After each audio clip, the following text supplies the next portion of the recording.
পাতিলে নান আর ফ্রাই প্যানে কাবাব। এভাবে ঝটপট কাবাব আর নান রেডি করলে ইফতারিতে আর কিছুই লাগবে না। চাইলে ভাজা পোড়া না বানিয়ে এই ইফতার আইটেমটা বানাতে পারেন। কাবাবের জন্য 200 গ্রাম বিফ কিমা নিয়েছি, চাইলে চিকেনটাও নিতে পারেন। ক্যাপসিকাম, পেঁয়াজ, কাঁচামরিচ আর হাফ চা চামচ আদা রসুন বাটা। পেঁয়াজ আর ক্যাপসিকাম মিহি চপ করে দিয়েছি। আর এখানে কাবাব মশলা দিয়ে দিচ্ছি 1.5 চা চামচ। স্বাদ মতো লবণ দিয়ে ভালো করে মাখিয়ে নিচ্ছি। এই কাবাবটা বানাতে গেলে এখানে আর এক্সট্রা কিছুই দিতে হবে না।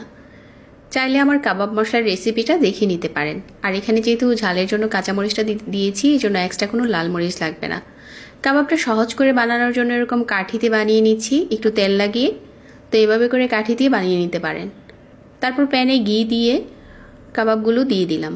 চাইলে কিন্তু এটা সরিষার তেল বা সয়াবিন তেল দিয়েও ভাজতে পারেন, তবে ঘি বা বাটার দিয়ে ভাজলে টেস্ট ভালো আসে। এখন শুধু অল্প আঁচে এপাশ ওপাশ করে নেড়ে নেড়ে কাবাবগুলো ভেজে নেব। আমার কাছে মনে হয় কাবাব বানানোর এর চাইতে সহজ আর কোনো রেসিপি হতে পারে না।